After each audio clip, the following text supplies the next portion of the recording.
First, I'd like to welcome everybody to another monthly tying workshop. Uh, Hopefully, we can you get you get something out of this that able to teach and explain my favorite patterns from David Whitlock. As we know, Dave passed away in November at Thanksgiving of a stroke, and then it was a massive stroke. Um, Fly fishing, we will definitely our fly fishing industry, our community. We have lost a great person. 80, he was in his 80s. Uh, he was in my opinion, a conservationist, a naturalist, a fly fisher, uh, as an engineer, an architect. He was phenomenal, an artist. He was a gentleman. He was always polite. Like I said, I had the opportunity to meet him and tie with him in the '90s. Had him over at my house, took him out to dinner, and had to do a presentation at one of the club meetings. Uh, and like I said, he was phenomenal. He when I took him out to dinner, myself, my wife. As my wife, when I told my wife that Dave Whitlock passed away, she goes, "Oh my God, he was such a gentle soul," and that I feel sums up everything.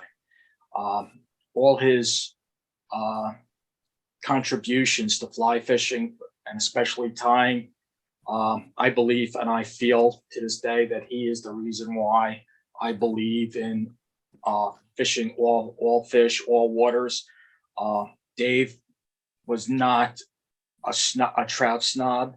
He did fish for trout in Arkansas in the White River, always looking for the biggest brown trout he could hook.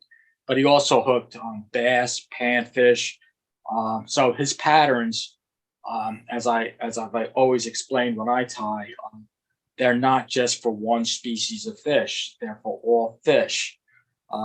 Those organisms live in the environment of all fish, and he was perfect at that.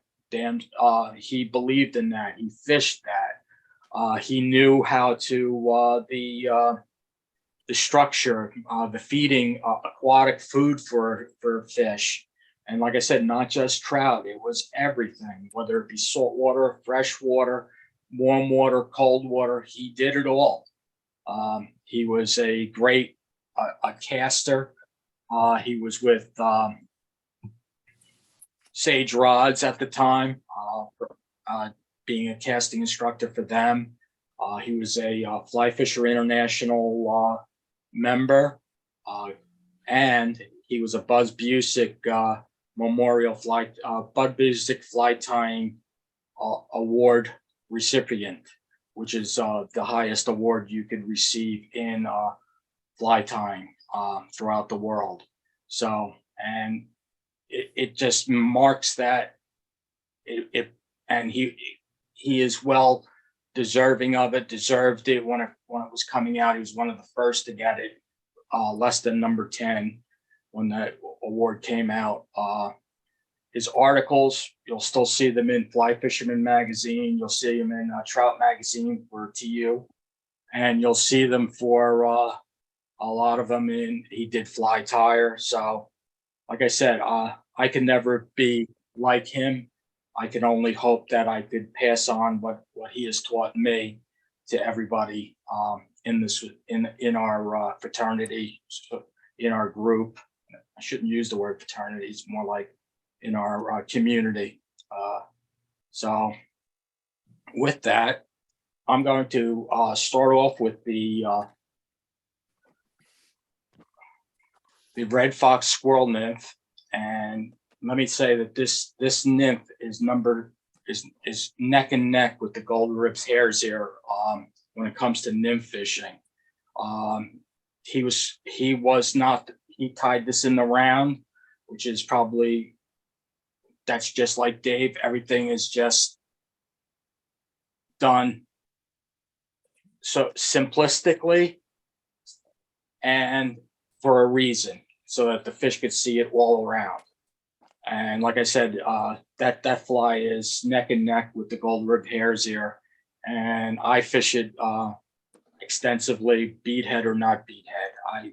In fact, I'd rather not fish it with a beadhead. That's how he tied it. So with that, I'm going to start with. And I just want to say, he's used these materials were the materials that were around in Arkansas. He didn't have fly shops like what we have. There were no such thing as fly shops down there at that time. He procured his materials from his surroundings. No formal education in fly tying, but yet he mastered it. So I want a perfect example of him working on using detail in his flies. So with that, I'm going to start with the red fox squirrel nymph.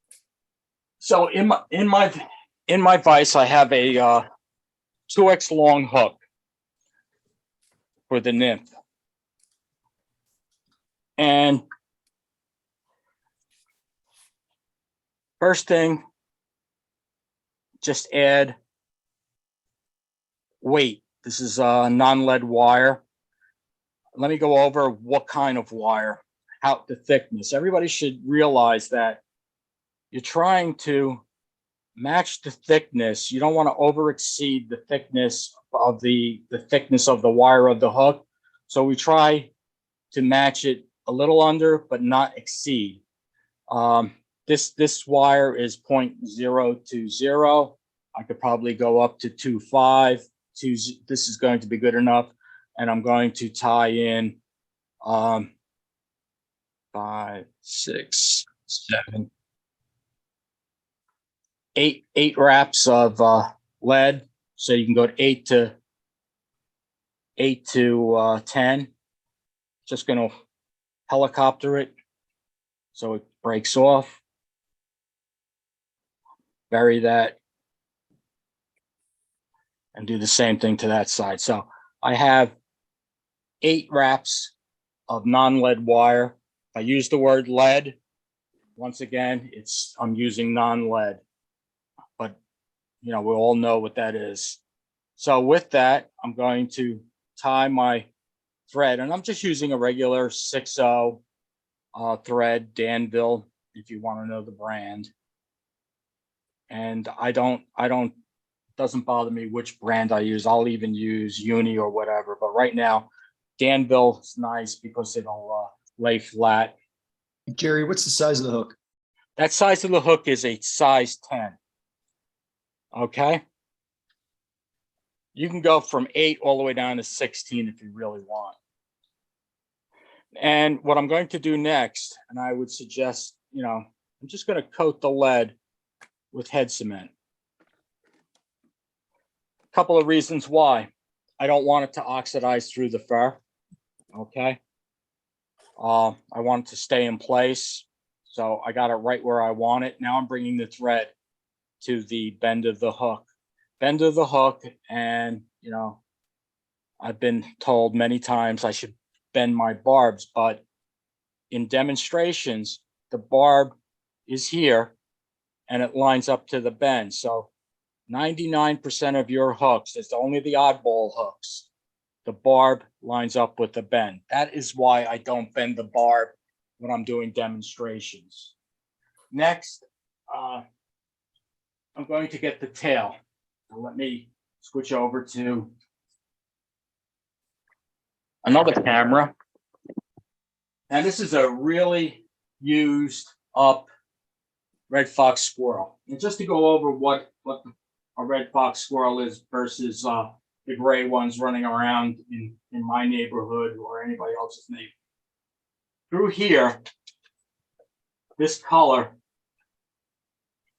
is the orange color, orange red, orange color, orange yellow that we use for the abdomen. The thorax, you would take this and can run that with a ceramic blade, ceramic scraper, or you can just cut it and throw it in a blender.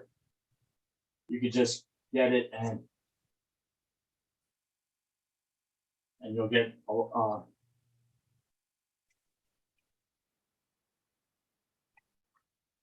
some dubbing for the thorax. But right now I'm going to talk about the tail. In this fox, the red fox squirrel nymph, they got nice coloration. The gray underfur, a brownish orange stripe in there, and the bright tips, the cream colored tips, and of course guard hair sticking out. So I'm going to take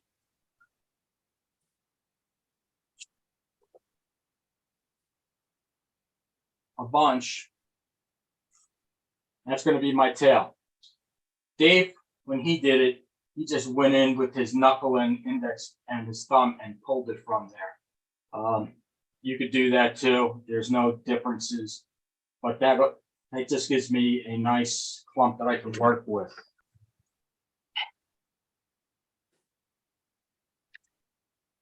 Tail is about half of the shank of the hook. I'm only looking at the cream color. So that's half. And I'm going to tie that at the bend. I'm going to try to get some of the guard hair, some of the underfur out, but I'm going to secure it right at the bend of the hook.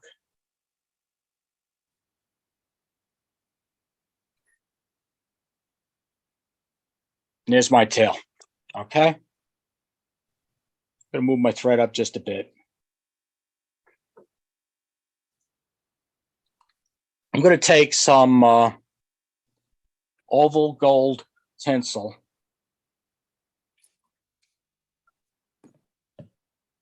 This is a medium, if anybody wants to know. And I'm going to tie that right underneath the shank of the hook. Just bury it. But I'm going to ride it along the underside of the shank. So it's basically tied underneath and secured at the bend. Okay.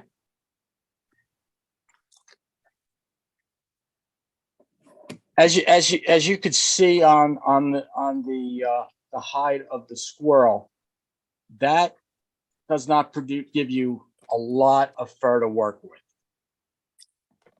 So Dave came up with synthetic living fibers. He worked with Waspy, and he had squirrel dubbing, spiky dubbing, and it was called squirrel belly. Now, not only does it have the belly in it, but he's also thrown in some antron. You can see the antron in there. So it has some of that color in there too. So I'm going to start the dubbing right at the bend of the hook, twist it onto the thread one direction, slide it up, and I'll get started. I like to hold the tail in place when I start. So I'll just wrap right there, a couple of wraps there. Now I got that secure. Now I'm going to make the abdomen.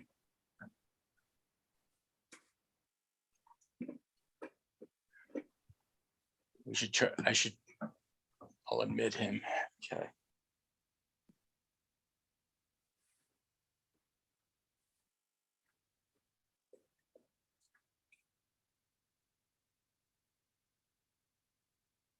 So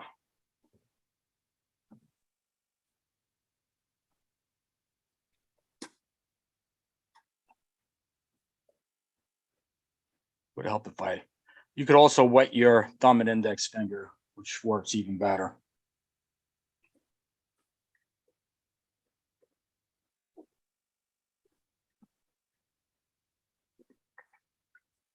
Especially in the wintertime, it gets a lot of static electricity, a lot of dry air.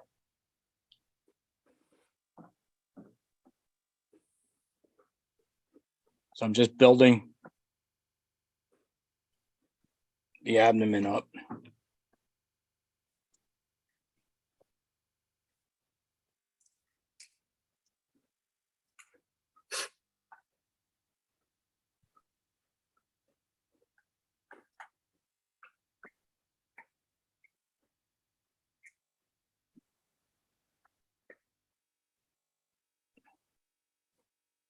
Get over there.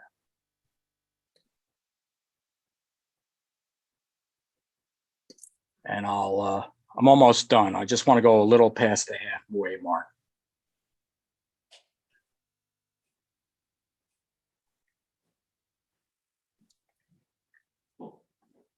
Yeah. Just one more turn. Okay. So that is the abdomen. I just want to put this fur away so it doesn't blow away. Now I'm going to take the ribbing. So now with the ribbing, it's going to go in the opposite direction of what I did the tying. So I went over the top and under, being right-handed, this direction, over the top, under. The ribbing is under and then over. Under, over. Try to make it nice and evenly spaced.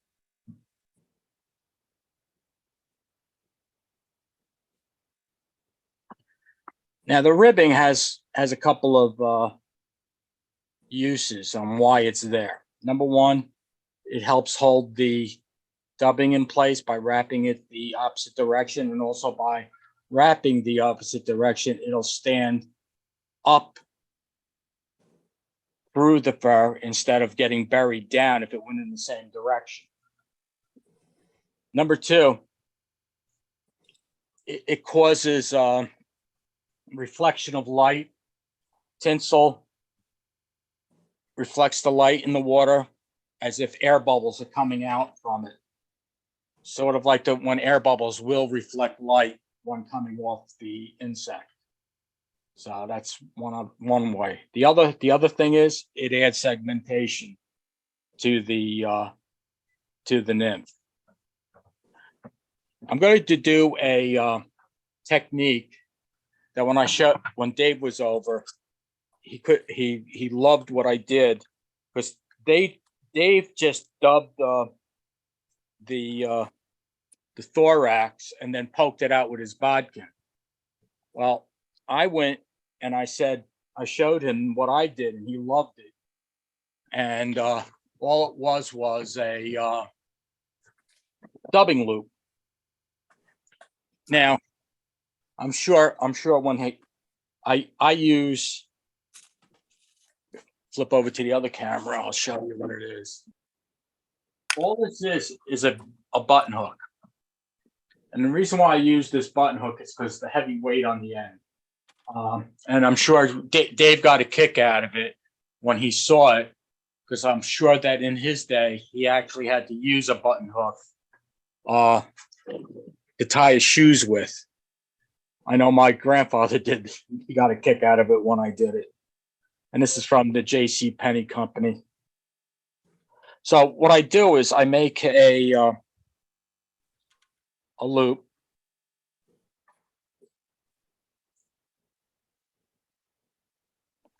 I'm going to pull the camera back just a bit so you can see what I'm doing. It's a loop, just like that. I'm going to take my thread and go around it and lock it up. So now this loop is locked. I'm just going to get my thread out of the way right now. So I made that loop. I take very small amounts of fur and I put it in between the loop. Now you're probably going, well, why didn't I just split the thread? Yeah, you could do that. There's no reason I couldn't have done that. But this is just one dubbing technique. We just did the direct dub noodle, which was one technique. Now you're seeing a different technique called the dubbing loop. I love dubbing loops. I love using these whenever a pattern requires you to use your bodkin and spike it out. You can get all the guard hairs sticking out. And all I'm doing is just putting the fur with all these guard hairs in it in the loop. It's not a lot. I could see through every clump that I put in. So basically, the dubbing loop And, you know, the big thing these days now is dubbing brushes. Well, think about what this is. It's just a dubbing brush. Okay. I'm going to spin the tool, and it's going to lock all these fibers into place. Jerry, did you take that off the squirrel? This one, no, I bought it. This is also the spiky dubbing. I'll show it to you. I took it. Where is it? I just used the spiky dubbing, which is a combination of everything that's on the hide and also thrown in with the Antron yarn. So now I got a dubbing loop. So now I'm going to create the thorax.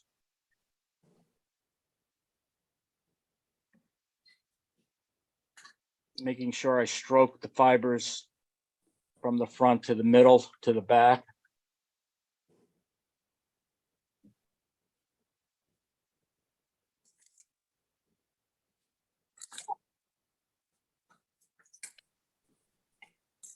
Now I'm going to leave a little space here because I got to tie a soft tackle in front of it. So now I just cross over 2 or 3 times and cut my thread. But I'll also throw a couple of knot hitches in here, wraps. I'll take a brush.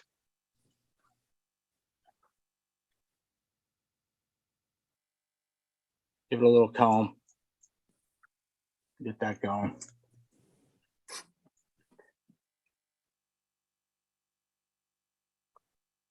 Next, I'm going to take from a partridge skin, a partridge feather. I'm going to tie this right in by the tip.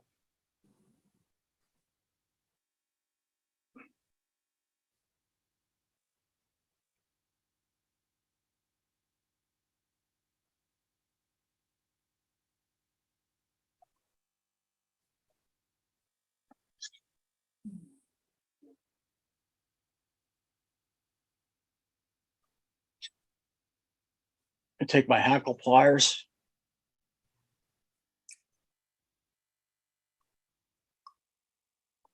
Grab the stem. Now,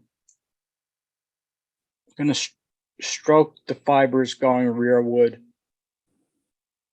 Should have moved my thread to the part of the eye, from back of the eye. And I'm going to wrap once, twice, 3 times. And now I'm going to lock the feather in place.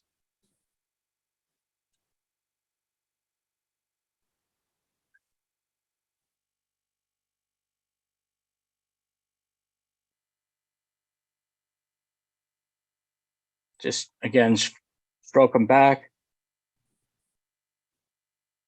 Build a head.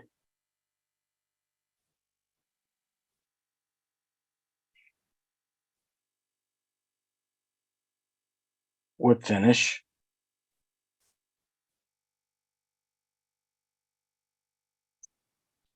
Put a little head cement on here or UV resin.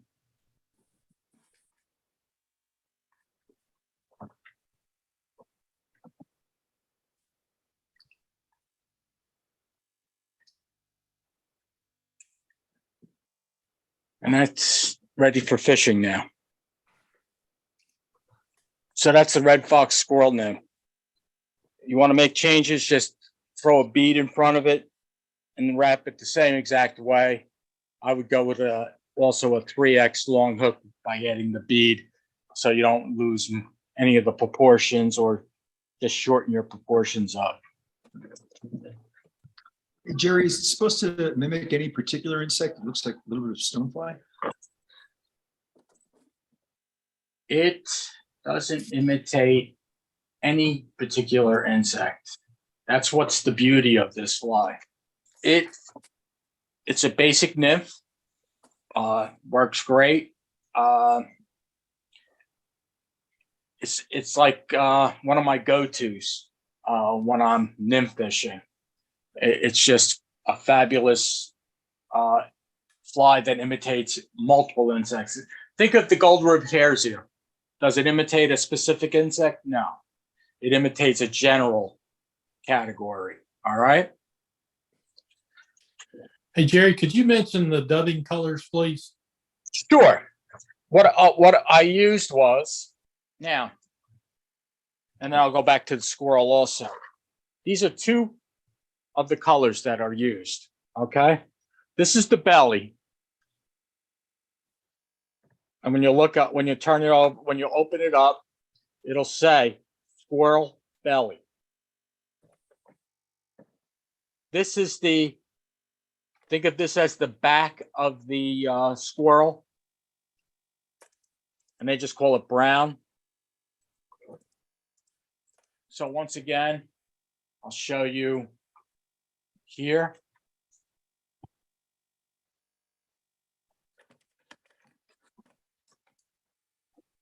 See this color here? That's yellow, that yellow orange. Like I said, you only get very little of it on a hide. You could probably get, I could probably get it just a little more right there. You see it? It's yellowish color. Yes. This here, if I was to just take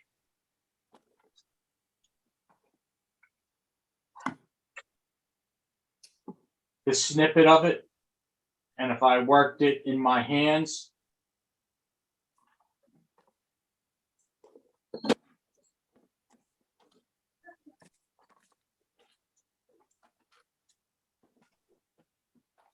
I would get a darker color. All right.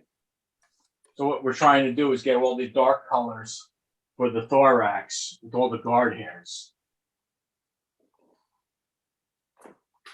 See how dark that is? So we're going from light to dark on there.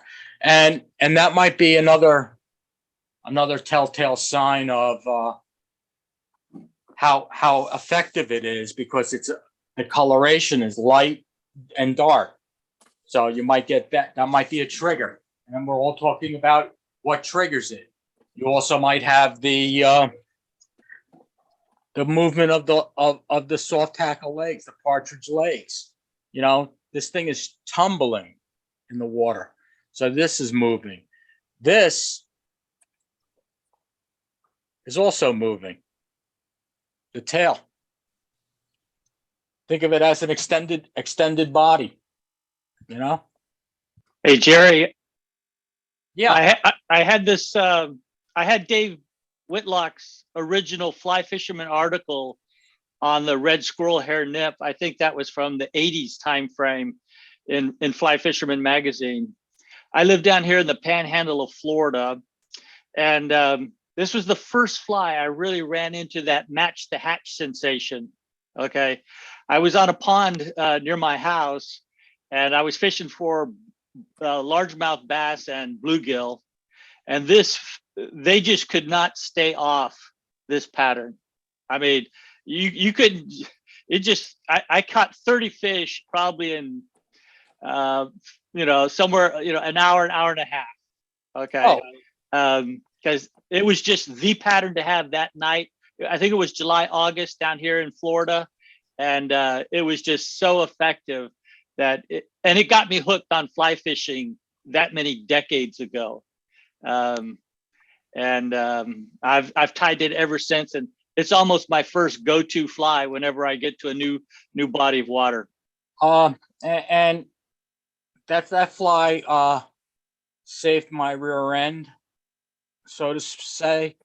A cable news network wanted to do a show on trout fishing, fly fishing, and I was on, and I was fishing strictly a brook trout stream, brook trout, native trout. So there was no such thing as, there weren't any stockies in there.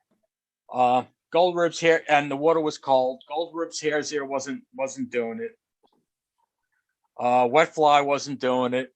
So I switched over to the combination of the red fox squirrel and a Royal Coachman wet, fishing both.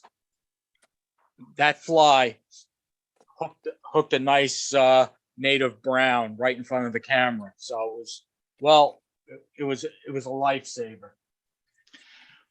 One variant of that I started using was, instead of using the partridge hackle, I would use CDC feathers in the loop. Yeah. There's a variety, of colors that you could work with.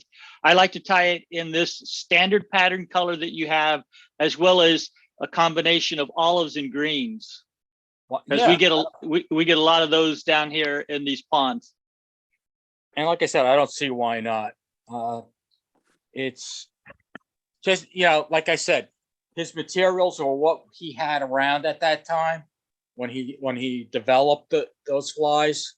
And as we, this is one of the things Gary Borger always drills in. Don't just be a tire and follow patterns. Become a designer. Start modifying them. Don't change the name of the fly just because you added a different material, because it's just a variant of what the original person did. And Eric Gleiser was the same way. He goes, you tie them everything the same, change it up a bit, but don't change the name, because it's just because you added one different material doesn't make that a different fly. Dave had his DVR series. I think he had like 4 patterns. The red squirrel hair nymph was one, and I think he had some sculpins and some others.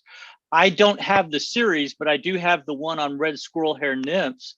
One thing that he did when he tied it was he took a file and scuffed the hook up.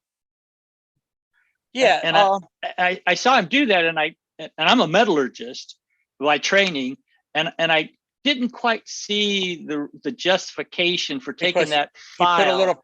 He put a friction on that hook, so it wouldn't slide off. So it'd bite a little bit more to the thread. Yeah, and what I'll do is I'll just coat the whole shank with thread, and that's my friction point. So it works. He always was looking at a different way of doing things. Hey, Jerry. Yeah. Hey, sir, just one more. You mentioned about it tumbling through the water. Are you actually trying to bounce the fly on the bottom? Why not? Why not? You got that, depending on the speed of the water and the weight that was just added on that fly, right? It will bounce on the bottom. You could jig it up. It's all those little techniques and tricks work. So don't be afraid to play the fly. Even put a little slow strip in it. You know what I'm saying? Does that help? Yeah, thank you. All right. Now, the next fly was Dave's hopper. Now, Dave used to call that puppeteering, as I remember. So to make the legs on the hopper, it was with pheasant. Not only can you use pheasant, you can use turkey tail or whatever. But one of the Dave, and I to this day can't do it. Dave just tied this thing in with a knot and put it through his fingers. I to this day still can't do it. So I found this little tool, which is a crochet needle hook. It's got a hook in it and a catch. So one of the tricks was take the tips, so I didn't have to keep tying the knot, so that the tips crossed over the butt sections that I just cut from the heavy stem, the tips of the finer stem. So I put the tips in the hook catch, and I go to slide this right over, and it'll make the knot. All right. That's the legs for the hopper, which are totally optional, as he stated. Okay. But we're all trying to get trigger points for catching fish, and I'll show you one more time, and hopefully I could do it without covering it up. I take the tips, I reach over to the far side, I come up, and I'm crossing over the part that I cut. So I'm crossing over this. I'm lifting the latch up. I'm sticking the tips into the latch, and I'm sliding this right over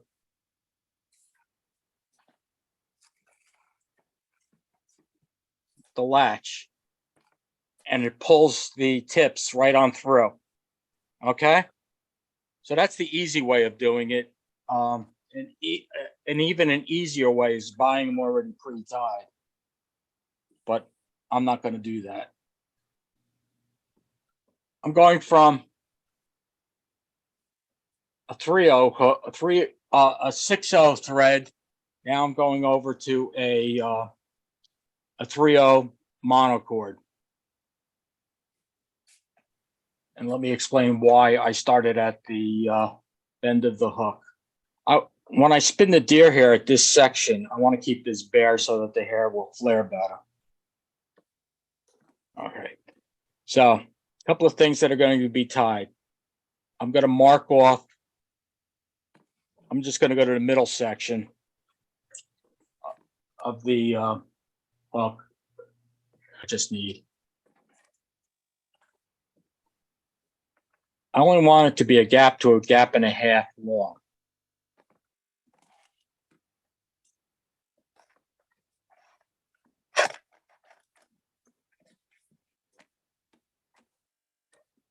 And I'm going to make sure that the material stays on top of the shank of the hook.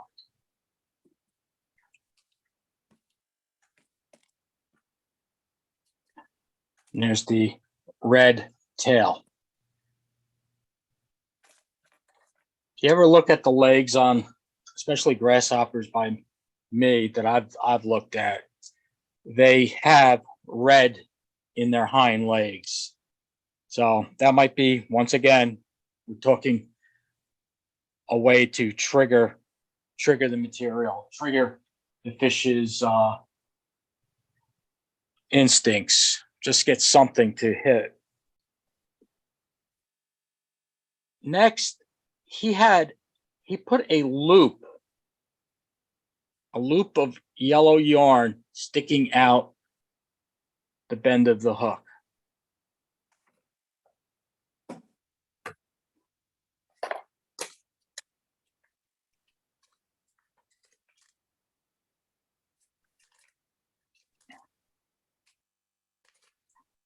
So it was that. One thing I did omit, and because I'm trying to tie quicker, he would take a piece of 30-pound mono and put it on each side of the hook to give a wider base. Okay, I'm just going to use the yellow yarn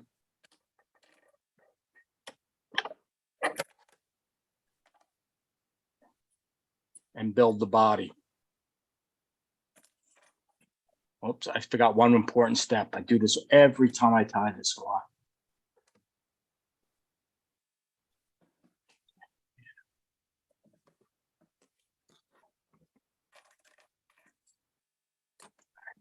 I got to tie in a brown hackle.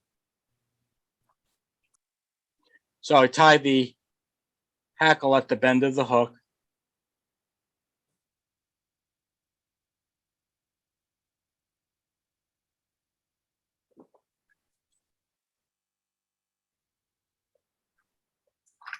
And I'm going to tie, I was going to start creating the body with the yellow yarn.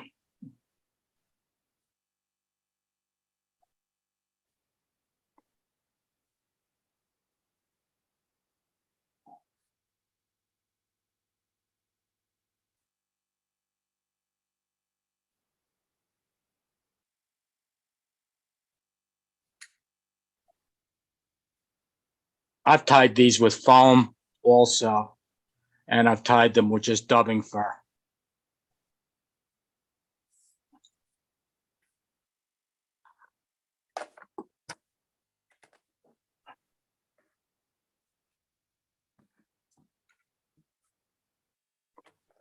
And this isn't like a wool yarn, it's a poly.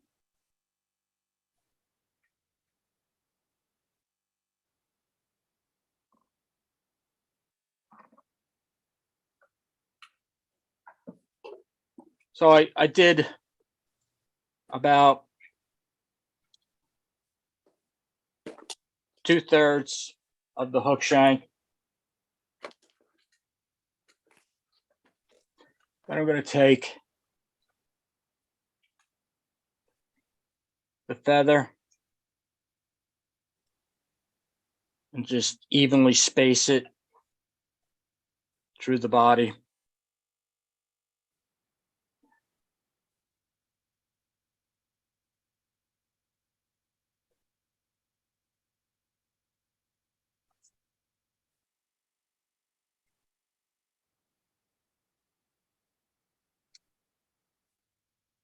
Trim all of it off the top.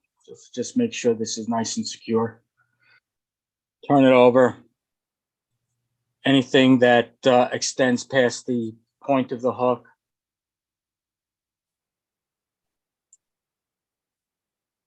so we're just trying to make it nice and even, but that's the we don't want it to extend past the point. So that's the hackling. Then I'm going to take a turkey tail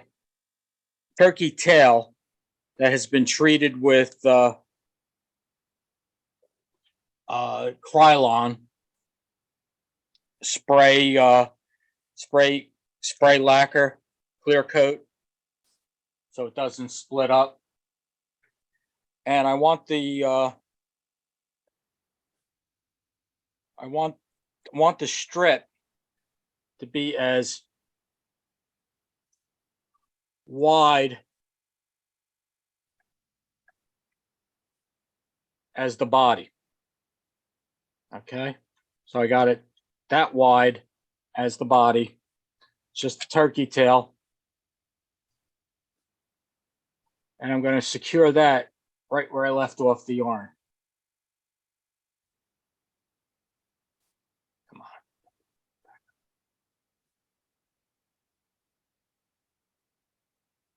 Cup it and lock it in.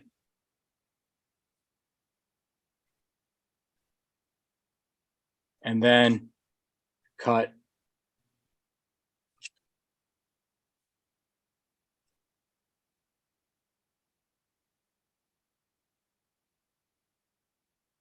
for the overbody, the wing. Now we'll take the legs that we just tied. I'm going to put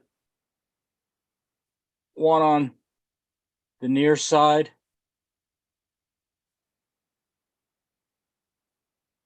I got my leg there. I'm going to take the other one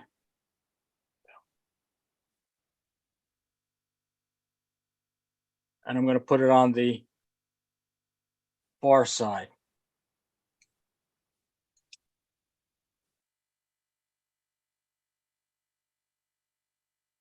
Trying to match them so that they are not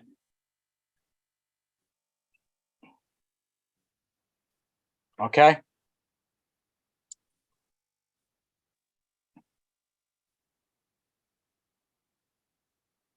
Dave loved to use Zapagat. I'm just gonna throw in some UV resin. Dries quicker than and I'm not a fan of Zapagat. For one reason, I don't like to get my fingers caught in it.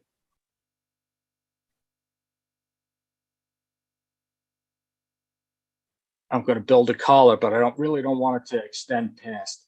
So a couple of things can be done. I could just put the collar in the front like this, turn it upside down, just taking all the short hairs out. Just try to match the tips, hold it in place, and secure there. So now that they are pretty much looking like they were around.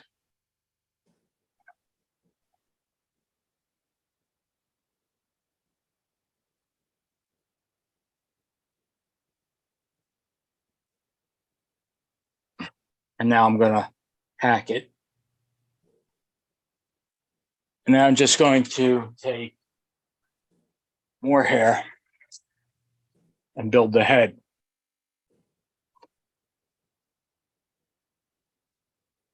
One, two, pull, chase it. There's my one.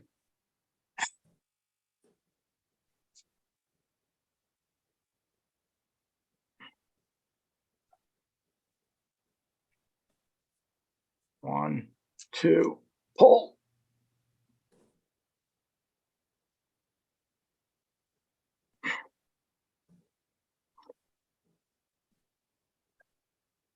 And I got away with just two. That's good.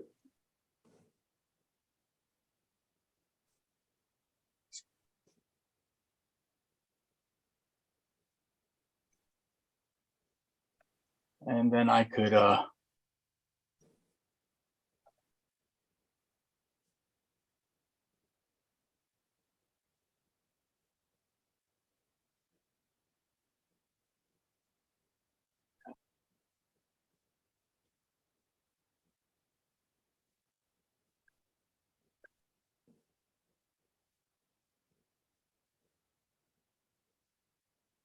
you want to aim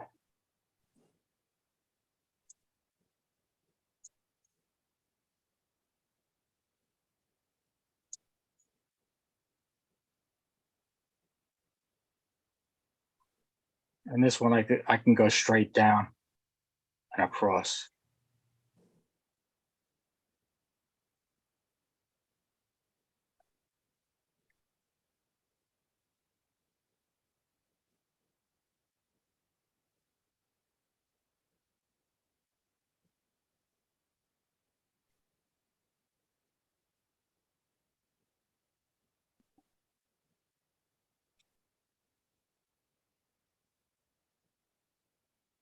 Grasshopper heads are big, so we want to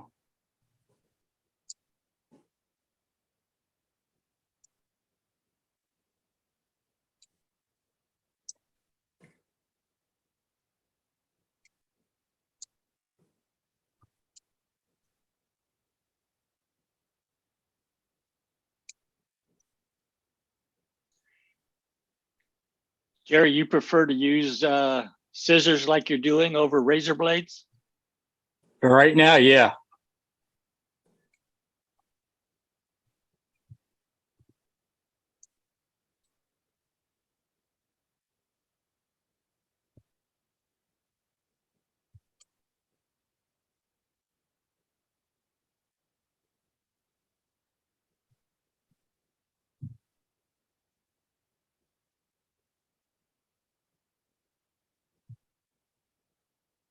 Come on. I prefer to take it out of the vise and do it, quite frankly. But you can't see it when I'm cutting it there. But that's the hopper pattern. It's a simple pattern.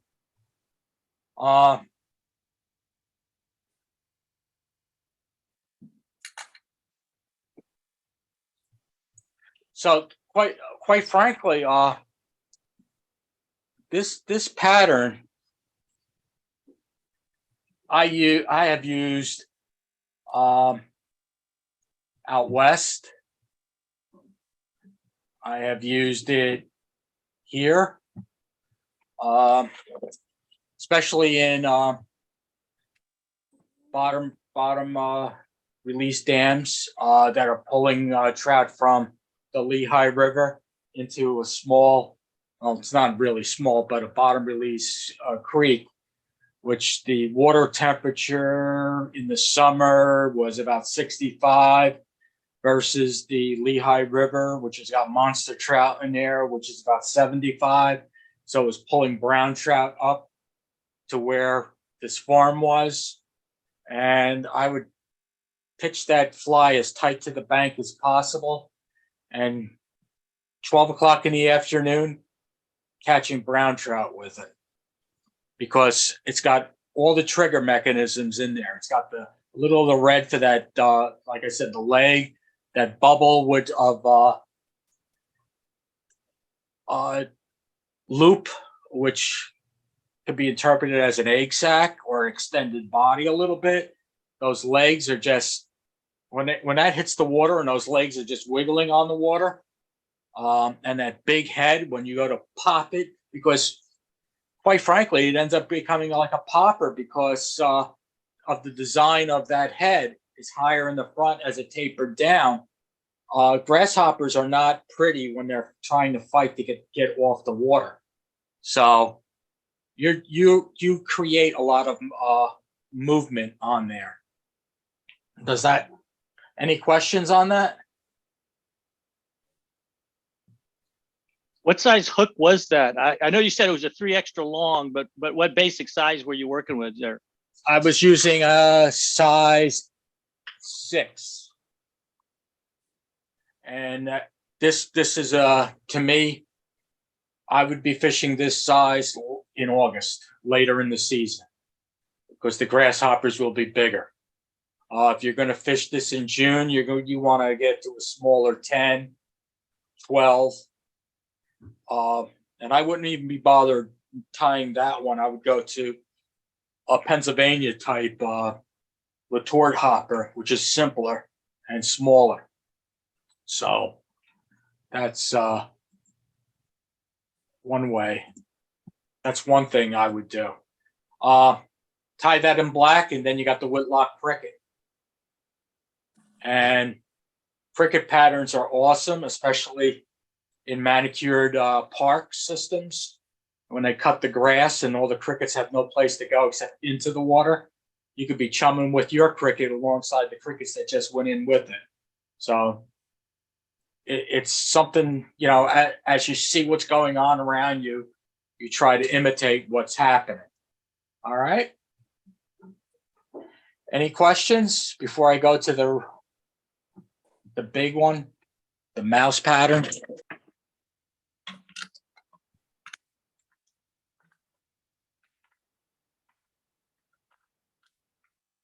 This is a size 6 bass stinger hook.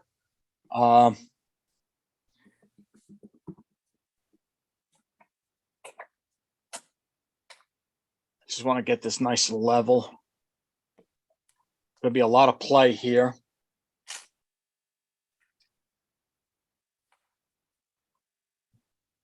I'm switching to a gel spun thread. And once again, I'm starting at the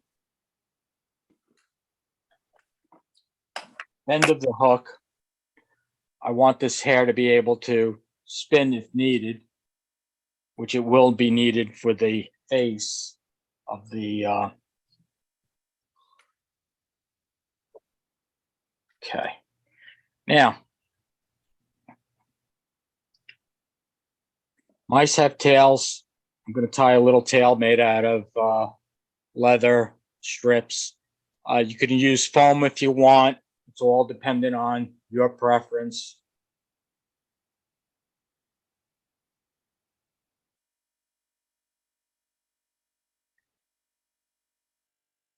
come on.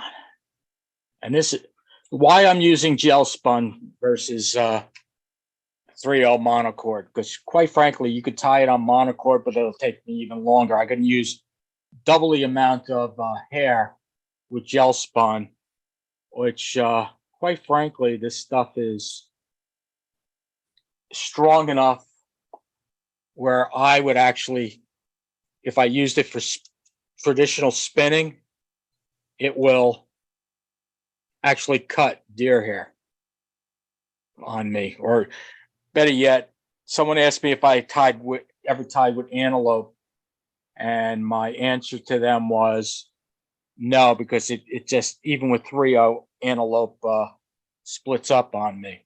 So now, Hey, Jerry, how long is that tail? you can make this as long as you want. You can make it 2 times the length of the shank of the hook.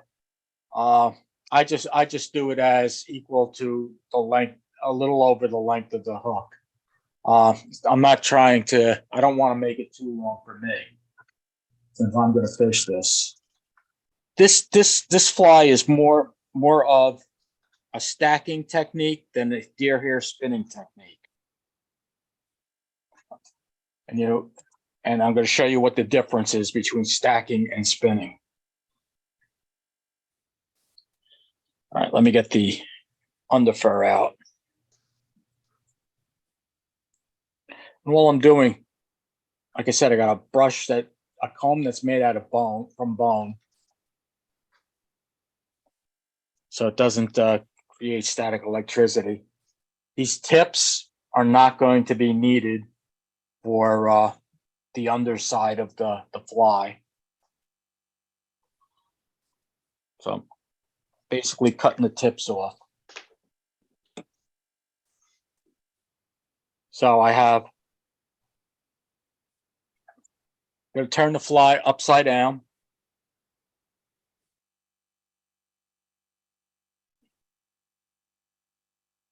I'm going to take the thread. I'm going to pass through the hair, and I'm going to pull.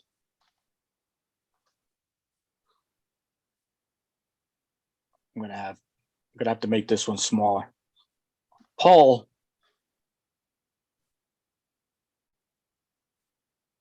And push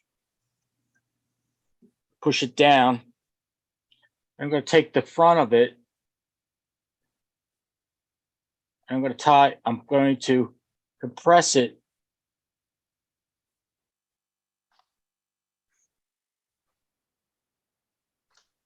in the front, but I also want to stroke these fibers down.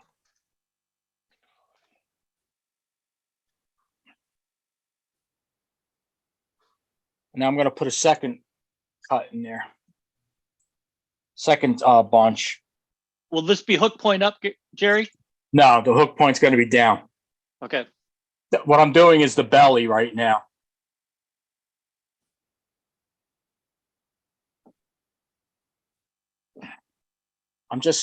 The hair is not moving. It is staying under the shank of the hook.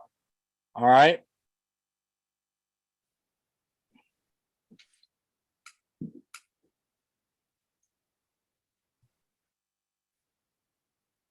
This is the belly of the rat.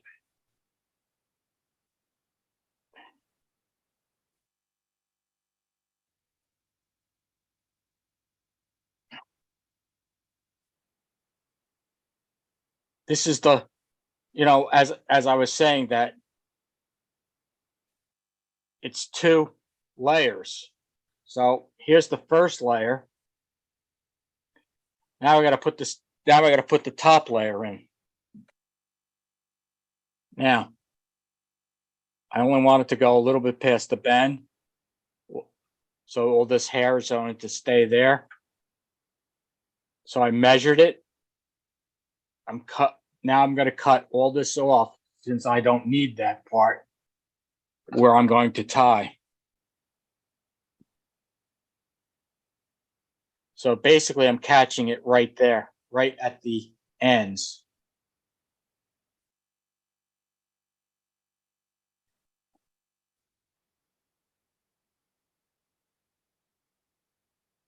There's the first section of the rear, and I'll just bury this in. Now I gotta add more of the belly. One thing, I was teaching, it's over a person's house. He wanted to learn how to tie the beginner's pattern. So I went over there, and the last class is, I always teach is the Whitlock hopper. So we're at his kitchen table tying this. He tells me the next morning he dropped a waffle on Sunday morning, and the kid's waffle was covered in deer hair. It's like no matter how much you think you've cleaned, you still have some.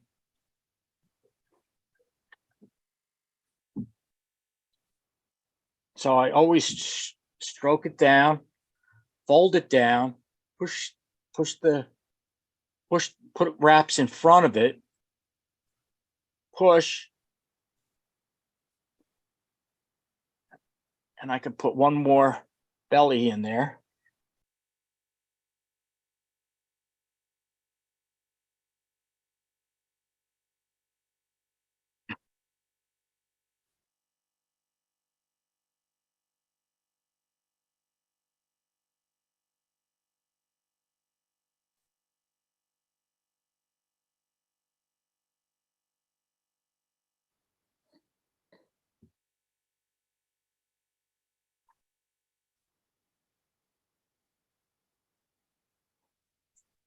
As you see, I'm packing it and stroking it down.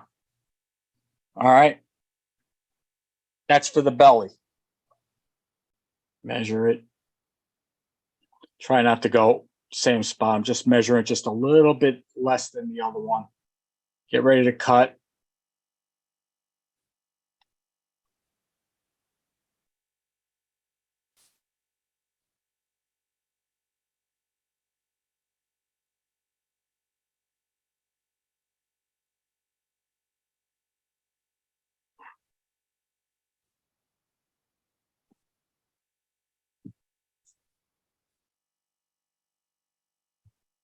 A lot of pressure is going in this thread too. All right. So here's the hair of the mouse, the belly.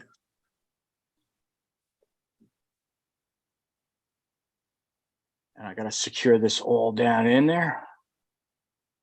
Make sure that doesn't move. Now we got to tie the ears in. All I did was make a V, rounded off the leather.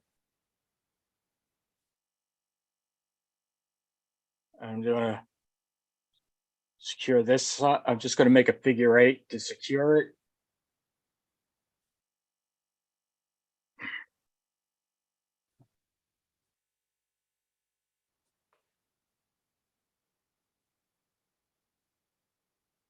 Okay.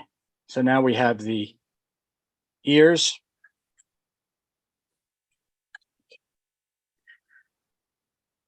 Now we got to do the face.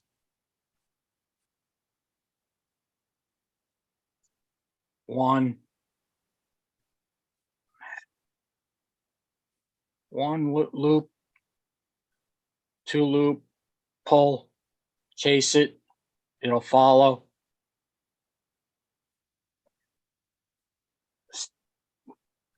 Pack it, fold it back, put the loop in front.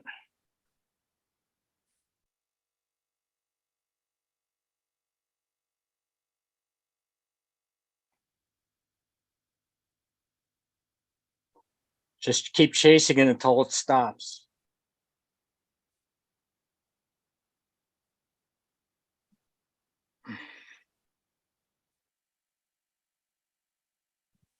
If it's too much for your thumb and index finger, you can use a hair packer.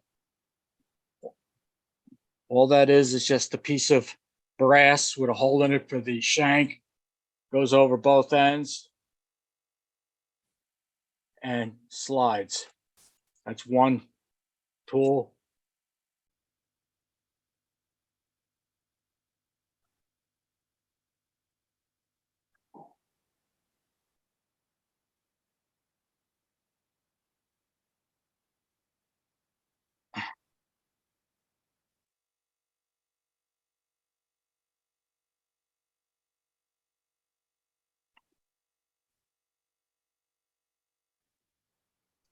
Little, one more clump. I should be done with that. One, two, pull.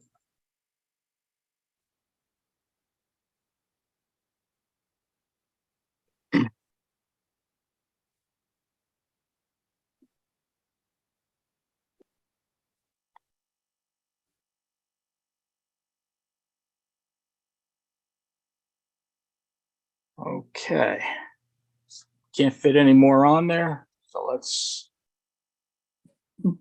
whip finish it.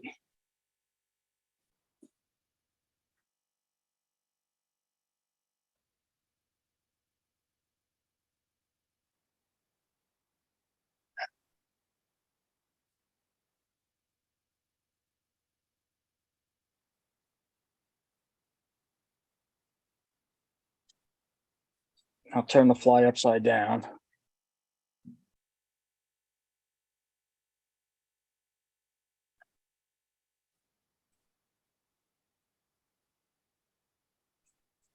Can't get all the way to the bend.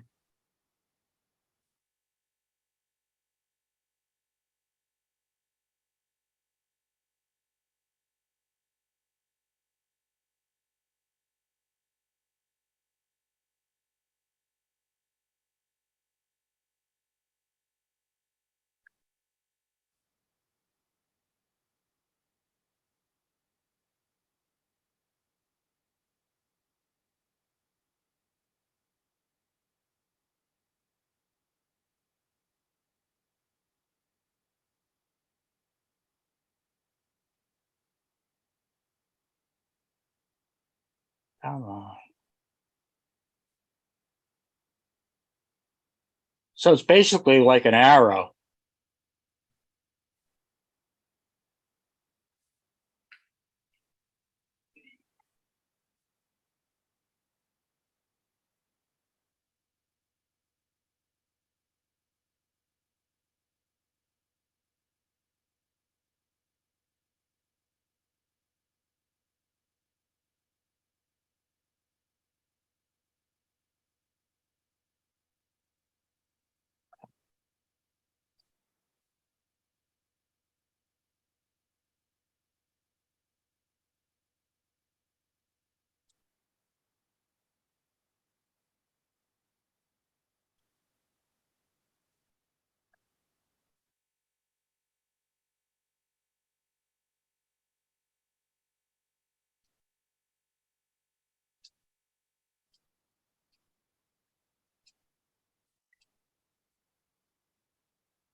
And you got to be careful you don't nick the ears.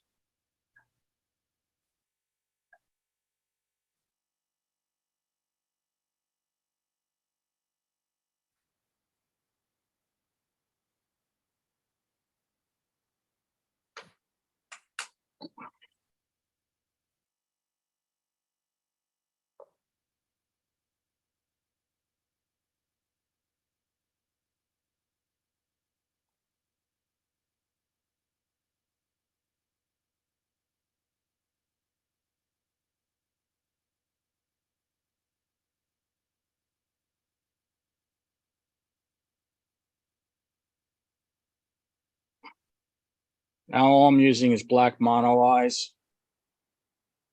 dumbbells that I cut in half.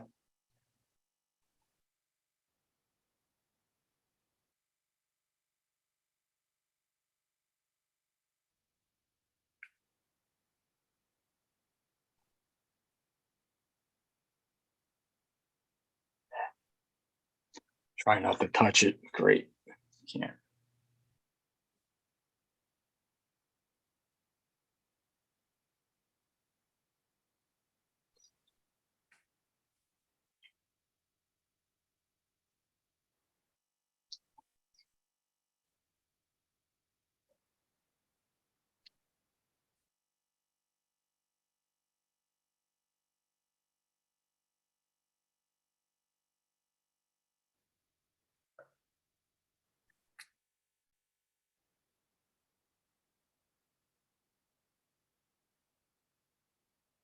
Okay, that's one.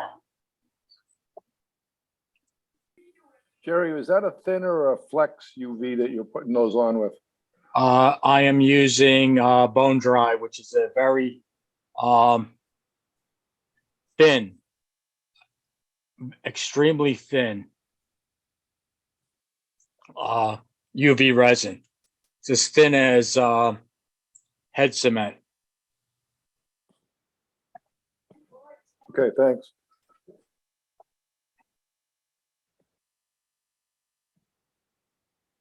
That was gotta get out.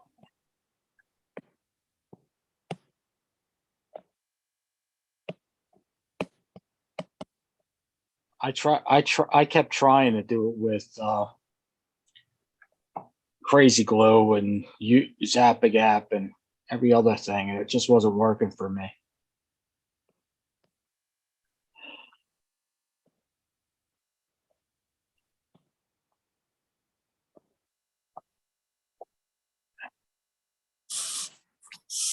There we go. That'll take it.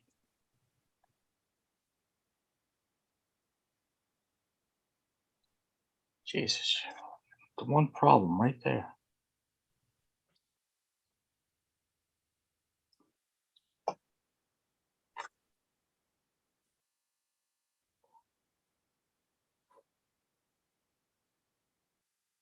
Yeah, it's better.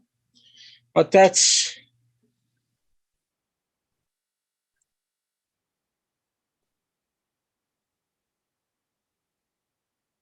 it.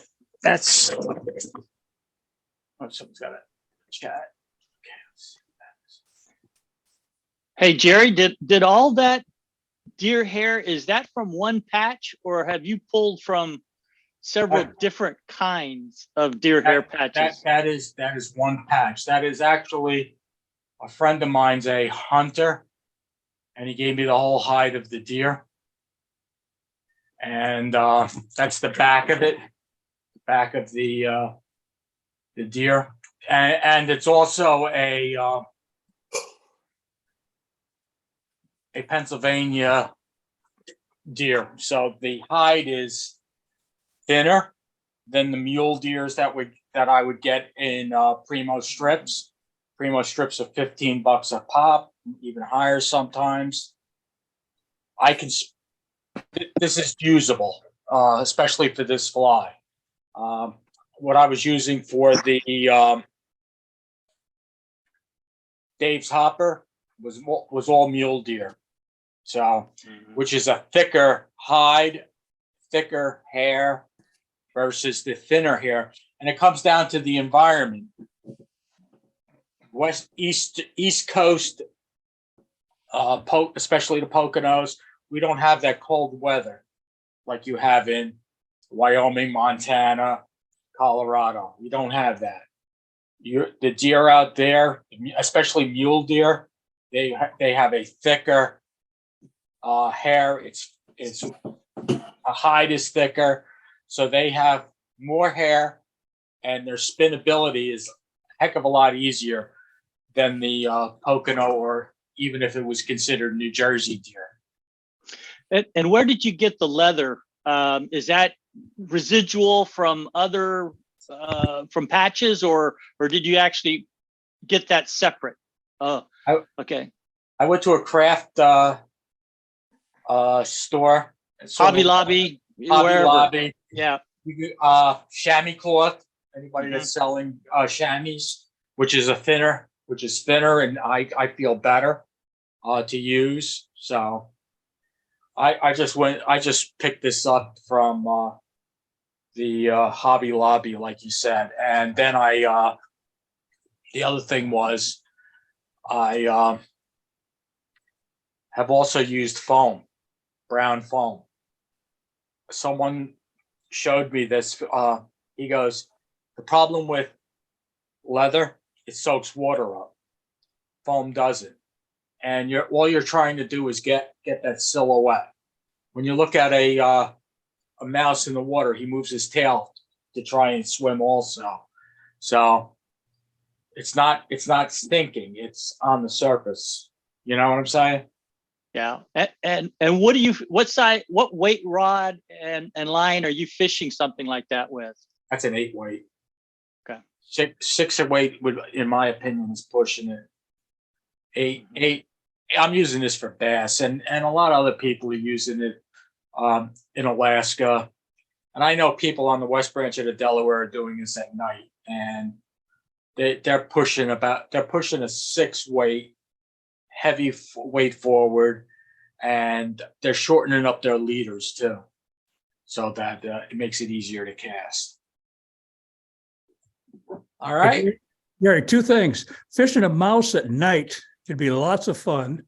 And number two, I think Dave is up there smiling at what you've done tonight. Very good job. Thank you.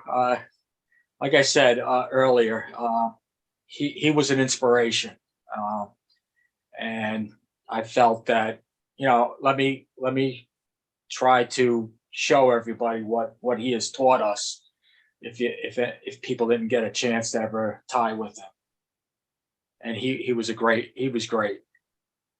And it was always funny because I only met him in the '90s, and at every fishing show, when I'd be tying there, he'd actually come over to us and talk with me. So I felt that I felt a personal connection with him. So I was very happy with it.